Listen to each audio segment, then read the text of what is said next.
Jayo Nityananda.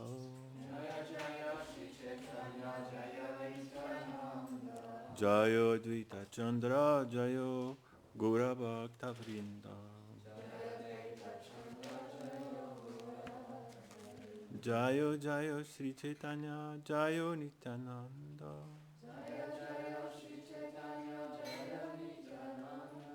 Jayo Advaita Chandra Jayo Gaura Bhakta Vrinda.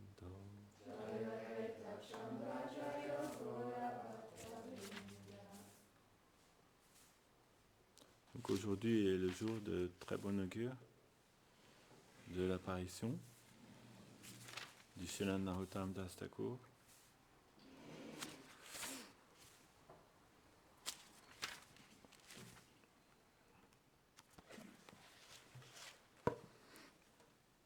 Je cherche un verset, mais je ne me rappelle jamais du numéro.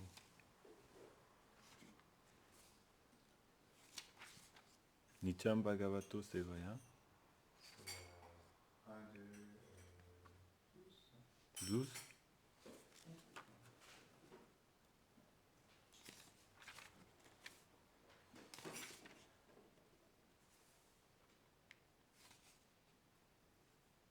Non. 13. Non.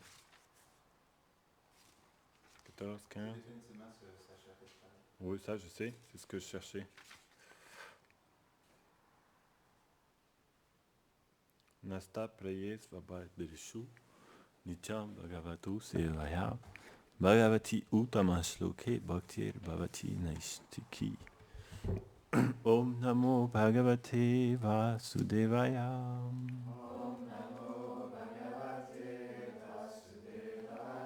Om namo bhagavate vasudevaya.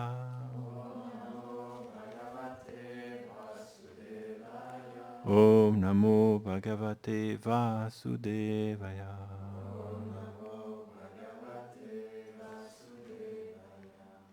Plus les impuretés du cœur sont détruites, plus l'attachement indéfectible pour entendre les gloires du Seigneur grandit, ce qui génère la dévotion dans le cœur.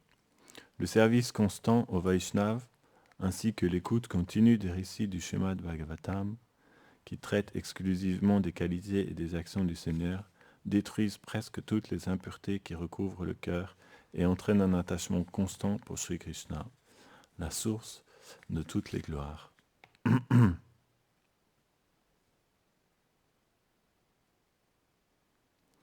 C'est une longue tenue importée qui parle d'abord des impuretés qui recouvrent le jiva. Sukritota anartha, duskritota anartha, aparadota anartha, bhaktyota anartha. Vous connaissez déjà tous ce tattva. Je vais juste lire la dernière phrase pour pouvoir ensuite parler de Narottam. En servant les dévots et le Bhagavatam, la majeure partie de ces impuretés devient faible. Et cet affaiblissement se poursuit jusqu'au stade des prémices de l'épanouissement de l'amour de Dieu, ou rati, entre parenthèses, bhava. Le mot rati et le mot bhava sont synonymes. Bhava, qui veut dire c'est le bourgeon de prema. Okay. Uddhava appelle ici les prémices de l'épanouissement de l'amour de Dieu, s'appelle aussi rati ou bhava. Par le mot naishtiki, ce verset décrit le stade où un dévot atteint la fixité nishta dans la pratique du service de dévotion, lorsque les impuretés anartha sont pour la plupart détruites. Om Gyana Timirandasya Gyanam Janam Shalakaya Chakshurun Militam Yena Tasmai Shigurave Namah Shri Chaitanya Manubhistam Stapitam Yena Bhutali Swayam Rupa Kadamayam Dadati Sapadantikam. Namo Mahavadanyaya Krishna Prema Pradayate Krishna Tanyanam Negoradvishe Namaha Shri Krishna Chaitanya Prabhu Nityananda Shri Advaita Gadadara Srivasadi Gaura Bhakta Vrinda Hare Krishna Krishna Krishna Hare Hare Hare Rama, Hare Rama, Rama Rama, Hare Hare, Vanshakalpatarubhyascha, Kripa Sindhubhya eva cha, Patitanam Pavanebhyo Vaishnavebhyo Namo Namaha, Mukam Karuti Vatsalam Pangum Langayate Girim Ayat Kripam Tamaham Vande Shiguru Dinataranam.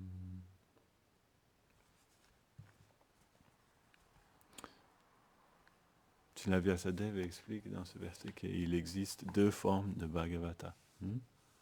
Bhakta Bhagavata et Granta Bhagavata, on appelle. Le Devo Bhagavata et le livre Bhagavata. Et ils ne sont pas différents. Le Devo Bhagavata et le livre Bhagavata. Comme il s'appelle, Bhanu Swami Maharaj, dans son introduction, sa traduction du 10e chant de Vishwanath Chakravarti Thakur qu'il a écrit. Il écrit dans l'introduction en fait que la réalisation qu'il a vue quand il était un jeune brahmachari à l'époque, c'est que Prabhupada respirait le Bhagavatam. Il dit à chaque fois que Prabhupada respirait, c'était pour énoncer le Bhagavatam. Il disait rien d'autre. C'est comme si chaque parole que Prabhupada disait, c'était un verset du Bhagavatam. Ça avait été son expérience. Ça avait marqué beaucoup, de voir à quel point une personne pouvait simplement parler du Bhagavatam et rien d'autre.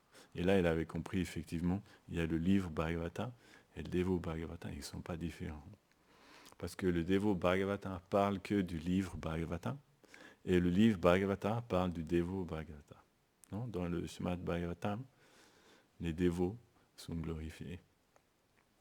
Donc c'était une belle, comment on peut dire, un jeu entre le livre Bhagavata et le Devo Bhagavata. Ils se renvoient la balle, l'un et l'autre. C'est un tattva une réalité très merveilleuse, le principe le fait que le Devo et les livres n'en sont pas différents. Un jour, Gaur-Kishore Das Babaji Maharaj avait dit à ses disciples, en fait, si vous voulez obtenir l'amour de Dieu, c'est très simple, ça coûte juste 5 païsas. Un païsa, il faut savoir que le païsa aujourd'hui a été abandonné parce qu'il valait trop rien. Ça vaut beaucoup moins qu'un centime, le païsa. Donc ils ont abandonné parce que ça ne servait plus à rien, les païsas. Maintenant, il n'y a plus que les roupies. À l'époque, les roupies, c'était la monnaie haute, et les centimes de roupies, ça s'appelait les païsas. Non? Aujourd'hui, je ne sais pas si les centimes de roupies, ça existe encore. Ça n'aurait plus de sens. Qu'est-ce que tu pourrais faire avec des centimes de roupies? Mais à l'époque, avec des 5 païsas, tu pouvais acheter un livre. Ça n'avait pas la même valeur qu'aujourd'hui. Il leur a dit, avec 5 païsas, vous pouvez obtenir l'amour de Dieu. Et là, ils ont été étonnés et ils lui ont demandé de bien vouloir clarifier. Gaur-Kishore Das Babaji Maharaj était très joueur, il aimait faire des choses comme ça. Il leur a dit oui, avec 5 païsas, vous allez sur le marché et vous achetez 2 livres de Narottam Das Thakur, Prema Bhakti Chandrika et Prarthana. De toute façon, il n'en a écrit que 2. Vous achetez ces 2 livres, et après il leur a dit, et vous les lisez tous les jours. Et vous obtiendrez l'amour pour Krishna. Ça paraît tellement simple, non? C'est pas cher, 5 païsas. On va faire mieux encore. On vous les donne gratuits. Radha Kripa Mission vous les offre gratuits. On les a fait en PDF maintenant, ça ne nous coûte rien. Vous les donnez, ils sont traduits en français même, si vous voulez. Et il leur a dit simplement, il suffit de les lire tous les jours. Parce que le livre Bhagavatam et le Devo Bhagavatam ne sont pas différents. Et en fait, Nastam Preyes Abhadrishu Nityam Bhagavata Sevaya, en les étudiant tous les jours, comme il dit ici, en leur rendant un service au Devo, au Bhagavatam chaque jour, Nityam. Nityam veut dire éternellement. Ça veut dire chaque jour pour l'éternité. Chaque jour pour l'éternité. Notre cœur deviendra complètement purifié. de toutes les choses qui sont abbadereshu, c'est-à-dire pas très bon augure, qui sont dans notre cœur. Il y a des choses pas très bon augure dans notre cœur, c'est ça qu'il faut balayer. Et elles sont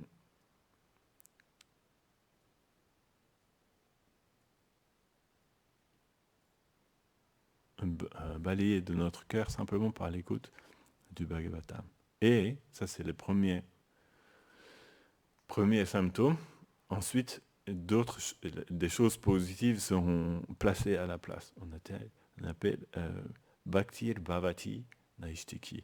La dévotion pour Krishna sera établie de façon irrévocable dans notre cœur. Naishtiki, ça veut dire irrévocable.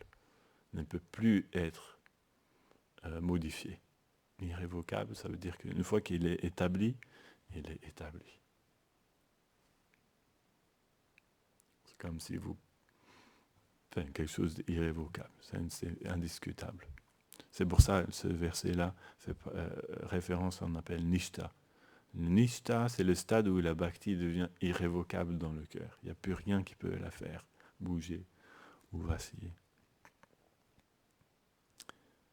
Parce que les livres de Narottam Das Thakur ne sont pas différents de Narottam Das Thakur. Donc en écoutant Prema Bhakti Chandrika ou Prarthana, en fait, on s'associe directement avec Narottam.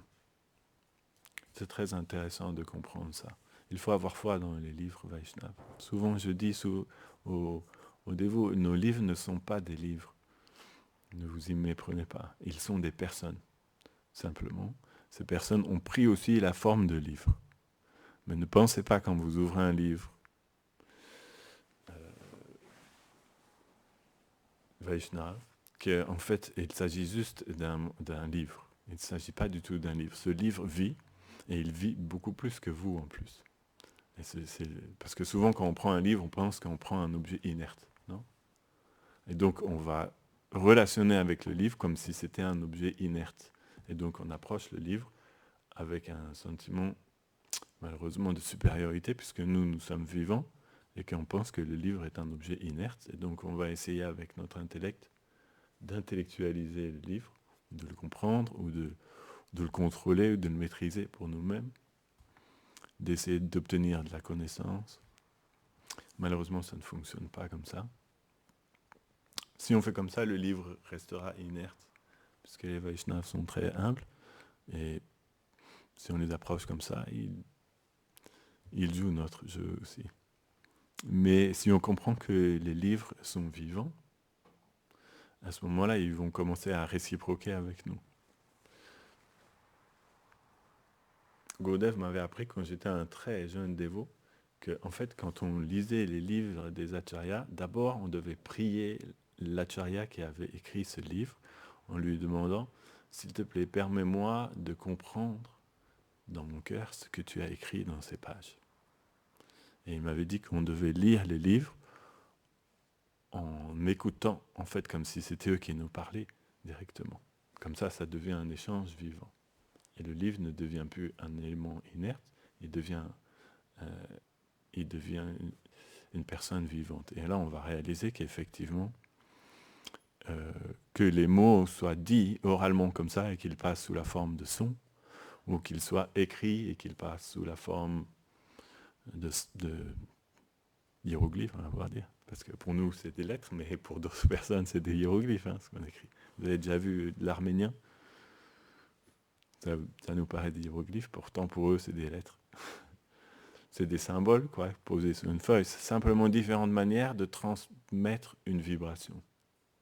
Ce qu'il y a à l'intérieur du cœur d'une personne, pour qu'il atteigne le cœur d'une autre personne, il faut qu'il y ait une transmission qui s'effectue, non ? Cette transmission peut se passer sous la forme d'une vibration sonore, elle peut se passer sous la forme d'une vibration de fréquence visuelle aussi. Les lettres ou les sons sont différents mots, différentes manières en fait, de transmettre. Et donc les acharyas, quand ils écrivent, ils sont conscients de tout ça. Et en fait, lorsqu'ils écrivent ou lorsqu'ils parlent, c'est leur cœur qu'ils transmettent directement.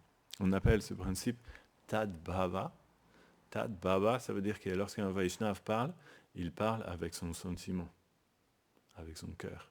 Et lorsqu'on l'écoute, on entre en contact avec son sentiment, avec son cœur. Tad Bhava. Et le principe du Tad Bhava, c'est que ça dépeint sur nous. Au contact de cette vibration qui émane du cœur d'un Vaishnav, petit à petit, notre cœur va devenir pareil. Ça va dépeindre sur nous. C'est comme si vous prenez... Rupa Goswami donne l'exemple d'un tissu blanc. Il dit, si vous mettez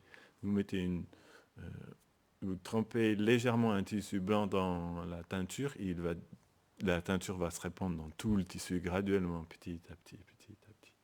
Vous avez déjà fait cette expérience-là? Vous trempez juste un bout d'un tissu blanc et vous laissez comme ça. Vous allez voir.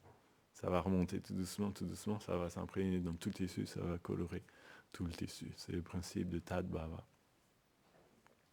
Et donc on doit prendre avantage de cette opportunité qui nous est donnée de pouvoir nous associer avec les Vaishnavas en tout temps, tout lieu et toutes circonstances à travers leurs livres. C'est comme ça qu'ils restent vivants parmi nous. Un jour, Prabhupada était venu, je ne sais plus où exactement, aux États-Unis, c'était l'occasion d'un Ratha Yatra. Et il était arrivé la veille et il avait des journalistes qui étaient venus pour l'accueillir. Quand Prabhupada se déplaçait, les dévots, ils aimaient organiser des journalistes qui puissent être là pour l'interviewer. Et là, le journaliste avait posé à Prabhupada et qu'est-ce qui va se passer quand vous allez mourir? Prabhupada a répondu direct, sans réfléchir. Il a dit, je ne vais jamais mourir. Il y a eu le silence dans la salle. Et là, les dévots se sont dit, oh, qu'est-ce qu'il n'a pas dit encore, Prabhupada? Ça va faire un article, ça, encore demain, dans les journaux. Prabhupada a dit, je ne vais jamais mourir. Là, le journaliste était un petit peu étonné. C'est pas souvent que des gens vous disent ça comme ça, de bout en blanc. Et Prabhupada a expliqué, je vivrai toujours sous la forme de mes livres. Je serai toujours présent, je vivrai toujours sous la forme de mes livres. C'est ça le principe de Bhakta Bhagavat, Granta Bhagavat. Le Vaishnav, comme il sait qu'il ne va pas rester très longtemps dans ce monde, et qu'il ne pourra pas donner son association à autant de personnes qu'il aimerait, il l'écrit, il transmet son cœur dans les livres. Comme ça va pouvoir bénéficier pour des milliers et des milliers de personnes dans les générations futures. C'est ça la miséricorde des Vaishnavas. Et donc on doit comprendre ce principe-là. Et on appelle ça, Bhakti Pragyan Keshava Maharaj appelait ça Shastriya Sadhu Sangha. C'est-à-dire le Sadhu Sangha, association avec les sadhus à travers les shastras. On doit comprendre que les shastras, ces personnes-là sont pleinement vivantes, pleinement disponibles. Juste, il faut savoir les approcher. Ils sont des livres magiques. Et c'est ça que Gaura Kishore Das Babaji Maharaj expliquait à ses disciples. Si vous vous associez avec Narottam chaque jour, vous obtiendrez ce qu'il y avait dans le cœur de Narottam. Et ce qu'il y avait dans le cœur de Narottam avait été placé dans le cœur de Narottam par Mahaprabhu lui-même. Il avait, d'une façon très particulière aussi, à travers l'eau cette fois-ci. La vibration sonore, le sentiment qui vivait dans le cœur de Chaitanya Mahaprabhu, il a décidé de le transmettre dans le Gange. Un jour, lorsqu'il était au nord du Bengale, sur le bord de la rivière Padmavati, il est entré dans l'eau de la rivière Padmavati et il a transmis tout son sentiment à Ganga Devi. Et il a dit à Ganga Devi, il a dit, en fait, tout ce que je te transmets là, tu le redonneras à mon dévot lorsqu'il viendra. Elle a dit, mais comment je vais reconnaître ton dévot? Il a dit, il s'appelle Narottam. Elle dit, ok, comment je vais reconnaître Narottam? Il a dit, ce ne sera pas difficile. En fait, dès qu'il va entrer dans toi, ton niveau va augmenter. Et là, tu comprendras, c'est cette personne-là à qui tu dois retransmettre ce que je te transmets aujourd'hui. C'est un endroit particulier, on appelle Prematali, le lieu où Mahaprabhu a déposé Prema dans l'eau du Gange. Non, on peut aller aujourd'hui, si vous êtes intéressé, on peut organiser un voyage de groupe à Prematali, ça doit être intéressant, non? D'aller se baigner à Prematali. Là-bas, le Gange est très très très large. Très très très large. J'ai vu une photo un jour. Et Narottam, quand il était jeune, il avait 12 ans à l'époque. Un jour, il est venu, il s'est baigné à cet endroit-là dans le Gange. Et Ganga Devi lui a retransmis tout le sentiment que Mahaprabhu avait déposé dans ses eaux. Parce que Gauranga était soucieux, il se disait quand je vais quitter la planète. Il a dit, je suis venu ici pour transmettre le trésor de Prem à tous les êtres. Pas simplement Prem. Mahaprabhu est vu donner un sentiment particulier de Prema qui n'avait jamais été donné auparavant. Très spécial. Le plus sublime, le plus... Ouais, on peut dire ça. Plus sublime déclinaison, la déclinaison la plus sublime de Prema, ou la particularité. Le Prema a aussi différentes déclinaisons, hein, différents niveaux, différentes couleurs, et il est venu apporter quelque chose qui n'avait jamais été donné auparavant. Il s'est dit, mais après, quand j'aurai quitté la planète, qui est-ce qui va pouvoir continuer? Comment ça va pouvoir continuer? Ça va s'arrêter? Parce que tous les dévots avec qui je suis venu, ils vont partir aussi. Donc, qu'est-ce qui va se passer ensuite? Donc, il a décidé de faire apparaître 2 personnes pour pouvoir continuer. Non? Il a décidé de faire apparaître Narottam Das Thakur et Srinivasacharya. Et en Narottam et Srinivas, il a transféré tout ce qu'il était venu donner pour qu'il puisse continuer pour les générations futures. Et par la grâce de Narottam et Srinivas, eux aussi ont fait la même chose. Ils ont transféré Narottam. Vous connaissez le nom des disciples de Narottam Das Thakur? Il avait un disciple principal. On appelait Ganganarayan Chakravarti. Il a son samadhi juste à côté du samadhi de Narottam Das Thakur, à Vrindavan. Vous voyez le samadhi de Narottam Das Thakur à Vrindavan? Il est fait en marbre, comme ça, très joli. À côté de Lokanath Das Goswami, puisque lui-même était le disciple de Lokanath Das Goswami. Et à côté, il y a Ganga Narayan Chakravarti. Ganga Narayan Chakravarti, ensuite il y a eu Radhaman, et il y a du Sri Krishna Charan, ensuite Vishwanath Chakravarti Thakur. Mais on ne mentionne pas souvent Ganga Narayan Chakravarti, Radharaman et Sri Krishna Charan. On passe directement dans notre sampradaya de Narottam à Vishwanath. Il faut savoir qu'il y a quand même 3 acharyas entre eux. Et Vishwanath Chakravarti Thakur a écrit le Narottam Astakam. Dans le Narottam Astakam, il explique... il a fait 8 versets où il révèle merveilleusement la personnalité de Narottam Das Thakur. Autrefois, je connaissais par cœur, mais je crois bien que j'ai oublié. Parce que quand on ne récite pas les choses tous les jours, elles partent, non? J'ai appris un jour qu'apprendre par cœur, ça ne va pas dire simplement apprendre par cœur et après, ça y est, je sais par cœur. Apprendre par cœur, c'est très simple, il suffit de réciter chaque jour. Lorsque vous récitez quelque chose chaque jour, au bout d'un moment, vous la connaissez par cœur, non? Comme on connaît tous par cœur les chants du matin, parce qu'on les a récités chaque jour. Au début, vous arrivez au temple, vous ne connaissez pas, vous lisez tous les jours. À partir du moment où vous vous rendez compte que vous n'avez plus besoin du livre, vous connaissez par cœur le chant, non? Comme Gianni lo Premadana, vous avez chanté par cœur. Autrefois, vous ne saviez pas chanter par cœur, maintenant vous savez chanter par cœur. Et de la même manière, même si vous apprenez quelque chose par cœur, si vous arrêtez de le réciter régulièrement, vous allez l'oublier. C'est pas question d'apprendre juste comme ça, apprendre, et puis il faut cultiver les choses. Il faut que ça reste. Malheureusement, j'ai perdu.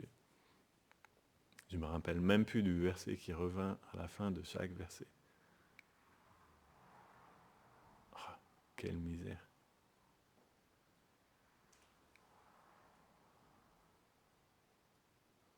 Je me rappelle le sens, mais je me rappelle. Il disait que Narottam Das Thakur, quand il chantait le Saint-Nom de Krishna, en fait, la vibration sonore de son chant détruisait toute l'ignorance. Et qu'il souriait légèrement,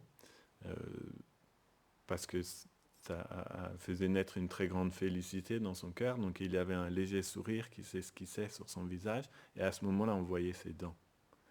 Et les dents de Narottam Das Thakur, ça créait un faisceau de lumière qui se répandait tout autour de lui. Et il disait, ce faisceau de lumière qui jaillit des dents de Narottam Das Thakur lorsqu'il chante le Mahamantra, détruit toute l'ignorance dans le cœur des êtres vivants. C'était le premier verset comme ça. Malheureusement, j'ai oublié. Donc, Narottam Das Thakur était une personnalité très très merveilleuse.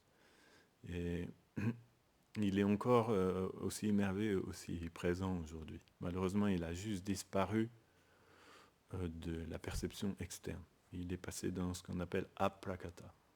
Il y a deux réalités. Une réalité on appelle prakata. C'est celle qu'on peut... Tu vois, elle a répondu. La montre fait... Prakata, c'est ce qu'on peut toucher avec nos sens, percevoir avec nos sens.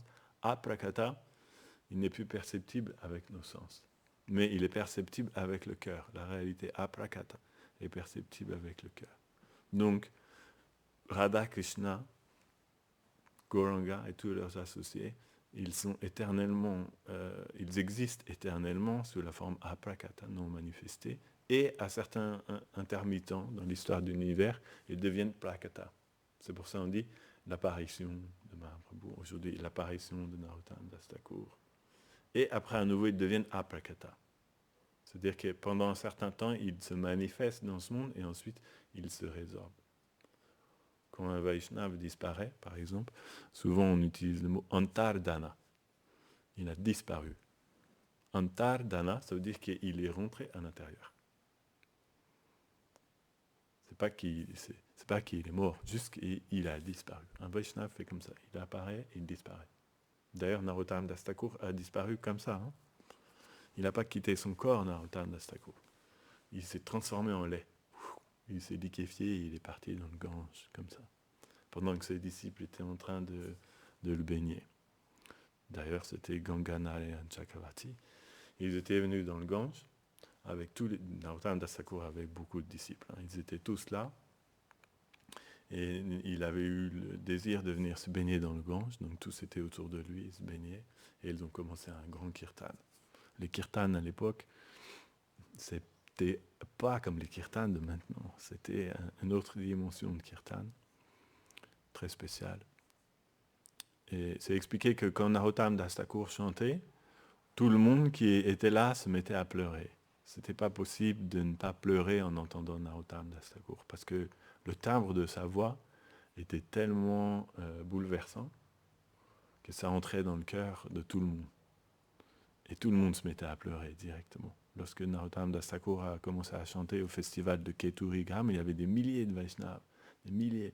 Lorsqu'il a commencé à chanter ce chant qu'on a chanté, la Gianni lo Premadana, pour la première fois, il n'avait jamais été chanté encore, puisque c'est ce jour-là qu'il a inauguré ce chant. Tous les Vaishnavas se sont mis à pleurer, ils ne comprenaient pas. De par l'effet de non seulement le sens du chant, hein, mais aussi le timbre de la voix de Narottam. il avait un timbre de voix qui pouvait transpercer le cœur. Il y a des gens de nos jours, on voit, qui ont une voix spéciale, non ? Ça touche plus particulièrement la voix de ces personnes.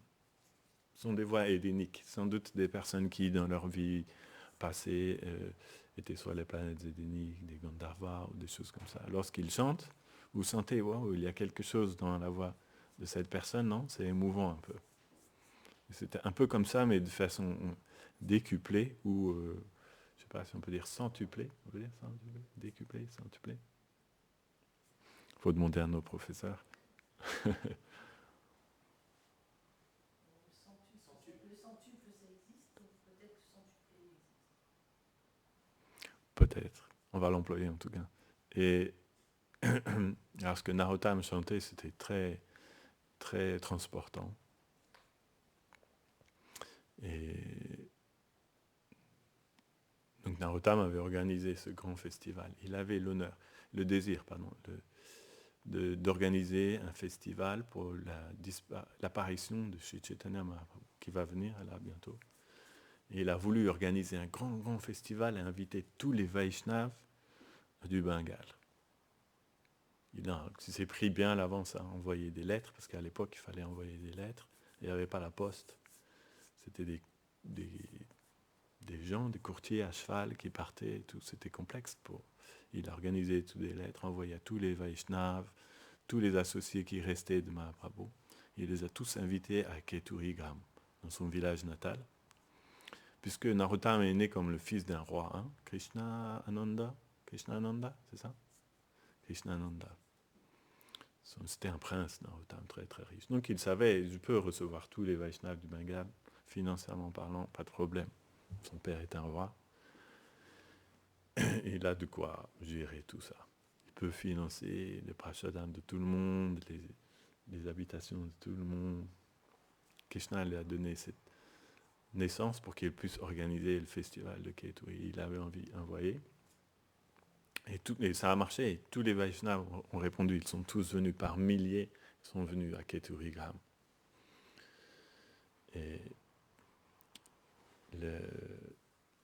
toute l'assemblée Vaishnava, le festival de Keturigram était présidé par Sri Janava Devi.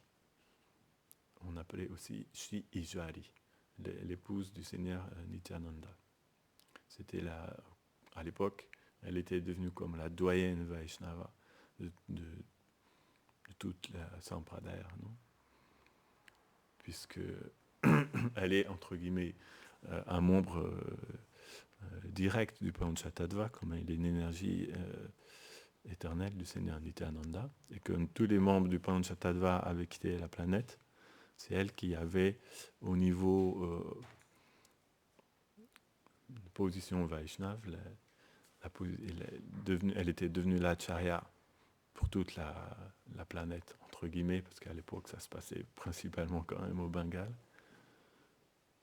Et Narottam, avant que le festival commence, était venu voir Sri Janava Devi, et il lui avait présenté son chant, Jayani Lope Madana, qu'il voulait présenter au Vaishnav. Il lui a demandé d'abord est-ce qu'elle acquiesçait, est-ce que son chant était correct, est-ce qu'il pouvait être transmis au Vaishnav, est-ce qu'il pouvait être chanté pendant le festival. Donc elle lui a dit oui, c'est un chant très, très, très bien, et tu peux le chanter. Donc c'est pour ça la première fois, là, Narottam Das Thakur a chanté ce chant. Personne n'avait jamais entendu, vous imaginez ? Et eux, ils comprennent tous, hein, parce que c'est du bengali, donc ils comprennent tous, c'est dans leur langue. C'est le chant de la séparation. Ce chant-là s'appelle la séparation du Seigneur Chaitanya et de ses associés. C'est Saba, Sangira Sangé, Jekoilo Bilas. Narottam se lamente de ne pas avoir pu être là quand Mahaprabhu était présent. C'était la tristesse de Narottam. Il a vécu avec cette tristesse dans son cœur depuis qu'il était un tout petit enfant, puisqu'il n'a jamais pu rencontrer Mahaprabhu. On va dire, extérieurement parlant. Parce qu'en fait, comment il s'appelle ? Satyaraj, il a écrit un livre qui s'appelle Trois saints. Narottam, Srinivas, Shyamananda. C'est un très beau livre. et raconte toute l'histoire de Narottam. Lui, il aime bien Satyaraj, qu'on appelle aussi Steven Rosen, de New York. Il aime bien faire des biographies où il met tous les détails qu'il peut récolter dans tous les livres. Et il explique que le jour où Narottam est venu à Prematala se baigner dans l'eau, en fait, lorsqu'il s'est baigné dans l'eau, en fait, Mahaprabhu est apparu et il l'a pris dans ses bras comme ça, et il a transmis son sentiment dans le cœur de Narottam. Il dit c'est comme ça que ça s'est passé en fait. Uppercut, sans que personne puisse voir. Quand il s'est baigné dans le Gange, c'est comme ça que, à partir de ce moment-là, Narottam est devenu doré aussi. Il est devenu tellement doré, c'est pas une blague, il est devenu tellement doré qu'en fait, quand il est rentré chez lui, ses parents l'ont pas reconnu. Ils n'ont pas reconnu que c'était Narottam. Parce qu'il avait changé de couleur, quoi. C'était flagrant, à tel point. Il était devenu tellement doré que ses parents ne l'ont pas reconnu. Donc, Narottam portait quelque chose de très, très spécial dans son cœur. Srinivasacharya aussi. Et Shyamananda aussi. Et par la suite, nos acharyas. Donc, c'est très précieux de pouvoir prendre l'avantage de s'associer avec Narottam. Dans le Prema Bhakti Chandika et le Prarthana, Narottam Das Thakur a placé juste l'essentiel de ce qui est nécessaire pour atteindre le but ultime de l'existence. Il n'a pas fait de fioriture, comme on dit. Il a mis juste ce qu'il faut. Quel est le sentiment qu'il y a dans le cœur d'un associé éternel de Radha et Krishna, dans le cœur d'un associé éternel de Mahaprabhu. C'est juste ça qu'il a écrit. Et si on peut faire des paroles de Narottam Das Thakur nos propres paroles, à ce moment-là, un jour j'avais donné une classe à Montréal, je me rappelle, j'avais dit aux dévots que si on pouvait faire en sorte que les paroles de Narottam deviennent nos propres paroles, à ce moment-là on vivait déjà dans la Gaura Lila. Celui qui, vous comprenez ce que je veux dire? Celui qui, dans son cœur, ce qu'il pense dans son cœur, c'est les paroles de Narottam Das Thakur, il vit déjà dans la Gaura Lila. On appelle ça Guru Mukha Padma Vakya, Chitete Koryo Aikya. Chitete, ça veut dire le cœur, Chita. Korya, ça veut dire faire, le verbe faire. Et Aikya, ça veut dire un. Les paroles émanant des lèvres pareilles au lotus. Guru Mukha, Mukha c'est la lèvre. Padma c'est le lotus. Vakya c'est les paroles. Guru Mukha Padma Vakya. Les paroles des Vaishnavas qui émanent des lèvres pareilles au lotus des Vaishnavas. Ces paroles-là, il faut les faire un avec notre cœur. Ça veut dire que ces paroles-là, elles doivent devenir nos paroles. On doit remplacer le murmure du mental par les chants de Narottam. Tout ce qu'on pense à l'intérieur de nous, il faut changer ces pensées-là, et à la place, il faut mettre ce que Narottam pense. C'est pour ça qu'il a écrit tous ces chants-là. Et si on change ça à l'intérieur de nous, et que ce qui reste dans nos pensées, c'est les chants de Narottam, à ce moment-là, on vivra déjà dans la Gaura Lila. Le transfert est déjà accompli dans cette vie. Après, c'est juste une question de temps. Au moment de quitter ce corps, on pourra être transféré dans les divertissements éternels de Gaura ou Radha Krishna. Et en fait, comme à chaque chose, il y a son contraire aussi. En fait, si nous n'établissons pas dans notre cœur ces choses-là, on ne peut pas croire qu'on va renaître dans les divertissements de Radha et Krishna dans notre vie prochaine. Ce n'est pas possible.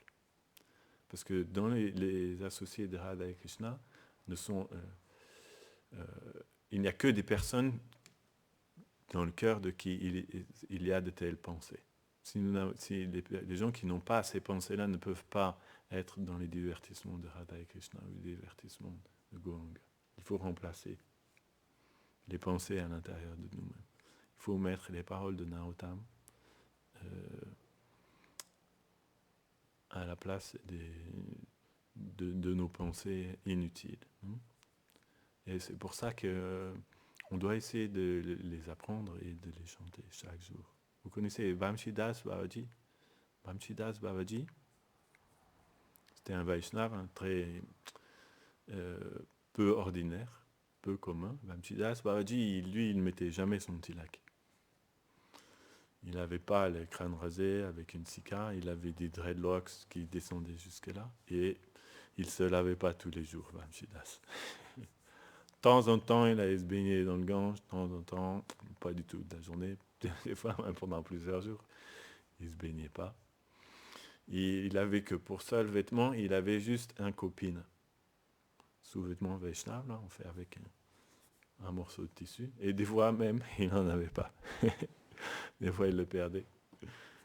C'était au Bengale, hein, les mêmes époques que Bhaktisiddhanta. Il vivait dans une petite hutte au bord du Gange, Vamsidas Babaji. Il ne suivait rien du tout, aucune règle. Mais il était un Paramahamsa.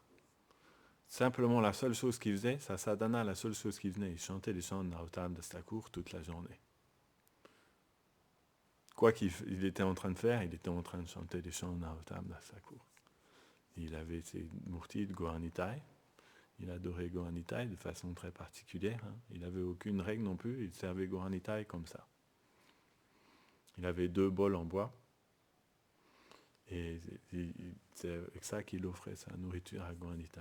Un jour, les bols en bois ont disparu. Il ne trouvait plus les bols en bois pour faire l'offrande à Gauranitai. Donc il s'est tourné vers Gauranitai, il leur a dit, si vous ne ramenez pas vos 2 bols, vous n'aurez rien à manger aujourd'hui. Il ne faut pas me la faire à moi, si vous voulez manger, vous ramenez vos 2. C'était Vamsidas Babaji. Il était comme ça, et ça marchait. Il avait une petite murti de Gopal, comme Rasamani, non? Il avait une petite murti de Gopal, et il portait toujours Gopal dans sa main. Vamsidas Babaji, il parlait à personne. Il parlait juste à Gopal. Jamais il parlait à quelqu'un d'autre. Et tous ceux qui lui posaient une question, il répondait à Gopal, comme si c'était Gopal qui lui avait posé une question. Il était juste absorbé dans son monde à lui, avec lui et Gopal. Vamsidas Babaji. Un jour, des disciples de Prabhupada lui ont demandé, mais pourquoi des Vaishnavas comme Vamsidas Babaji, pourquoi ils se comportent comme ça? Parce qu'on ne peut pas imiter en plus. Si on essaie d'imiter, ça n'a pas obligatoirement fonctionné. On peut essayer si on veut, mais ça n'a pas obligatoirement fonctionné. Il a dit, pourquoi Krishna envoie des personnes comme ça qui se comportent comme ça? Prabhupada a dit, ils viennent dans ce monde parce que par le simple fait de les voir, les gens deviennent purifiés, c'est tout. Pas grand-chose d'autre. Mais Srila Bhaktisiddhanta Saraswati Thakur, il a envoyé ses disciples attendre à la porte de la hutte de Vamsidas Babaji pour pouvoir ramasser les restes de nourriture de Vamsidas Babaji pour les ramener à Bhaktisiddhanta. C'est vous dire que c'était pas n'importe qui Vamsidas Babaji. On ne connaît pas l'identité éternelle de Vamsidas Babaji, mais voilà. Et lui, il chantait les chants de Narottam juste jour et nuit. Il avait un serviteur. Je crois finalement, au bout d'un moment, il a accepté un serviteur qui l'aidait, mais il avait du mal à suivre Vamsidas Babaji. Et donc il avait foi totale dans les chants de Narottam Das Thakur. C'est très, très puissant. Prarthana, Prema Bhakti, Chandriya. Et dans ces chants-là, Narottam Das Thakur nous a révélé tellement de trésors. Non? Il y a un chant qui s'appelle Gorangera Duti Pada. Gorangera Duti Pada, Jaladana Sampada. C'est Jane Bhakati Rasasar. Celui qui fait des pieds pareils lotus du Seigneur Gauranga, son trésor et sa fortune, cette personne-là a compris l'essence de toute chose. Il a compris l'essence même de ce qu'est la bhakti. C'est Jane Bhakati Rasasar. Il a tout compris. En gros, celui qui fait des pieds pareils lotus du Seigneur Gauranga, le trésor de sa vie, il a tout compris.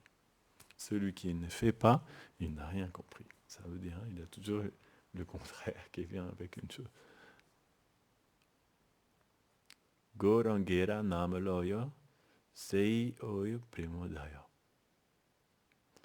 En chantant le saint nom de Gauranga, Prema apparaît dans le cœur.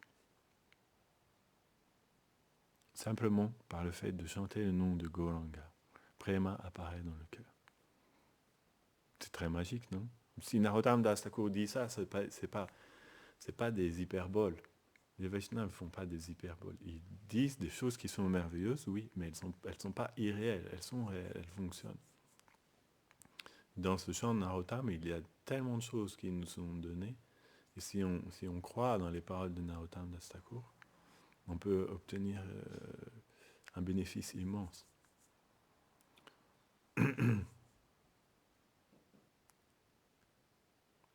Donc je vous invite, je n'avais pas vu l'heure, là je viens de la voir, donc je vais m'arrêter. Je vous invite à prendre l'opportunité d'étudier les chants de Narottam Das Thakur. Vous pouvez faire une méthode très simple, vous pouvez lire un verset par jour. Juste un verset par jour de Narottam Das Thakur, mais vous abandonnez jamais pendant toute votre vie, vous lisez un verset par jour.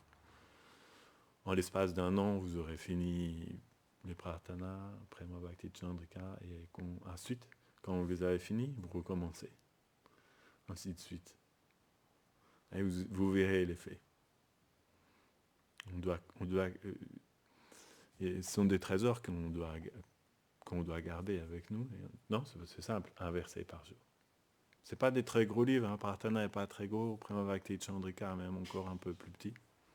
C'est pas très très gros livre. Et même si quand on les lit au début, ça ne fait pas obligatoirement l'effet qu'on répond. C'est pas obligatoirement qu'on va tomber sur le sol en lisant le premier verset.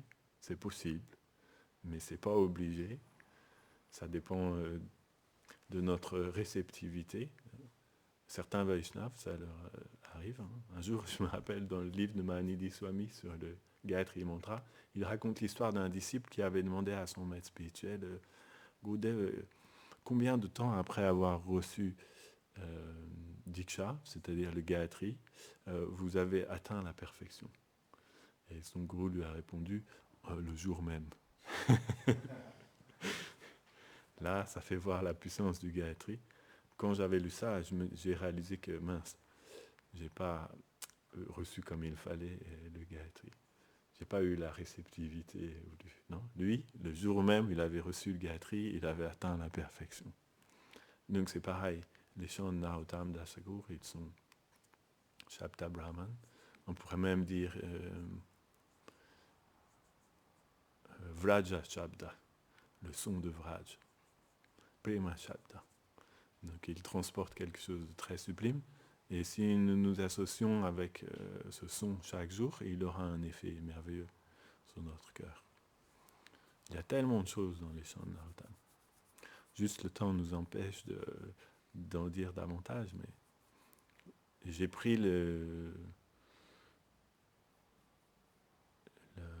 j'allais dire la peine, mais c'est pas la peine, le temps, voilà. J'ai pris le temps de traduire en français ces deux livres. Prarthana, Prema Bhakti Chandrika. Donc ils sont disponibles. Et il n'y a pas de version audio, mais ça peut se faire. On pourrait faire une version audio encore plus simple. Comme ça, vous écoutez chaque jour. De nos jours, c'est plus facile de... Non? On pourrait faire une version audio du Prarthana Prema Bhakti Chandrika. Comme ça, les dévots écouteraient chaque jour un petit peu. Comme ça, on pourrait écouter même un chant chaque jour. Un chant. On pourrait le faire. Intéressant, non? Comme ça, on suivrait l'instruction de Gaur-Kishore Das Babaji Maharaj. Mais en tout cas, ils sont déjà en forme de PDF. Si vous voulez, je peux vous les envoyer si vous ne les avez pas encore. Le Prarthana, il était ici pendant longtemps. Prema Bhakti Chandrika, je ne sais pas si je l'ai distribué encore. J'ai dû le finir l'année dernière à peu près à cette époque-là. Parce que je ne l'avais pas fini pendant des années quand je suis parti au Portugal et tout ça. Et j'ai dû le finir l'année dernière. Ok. Jai, Shri Narottam Das Thakur ki Jai. Gaur Premanande.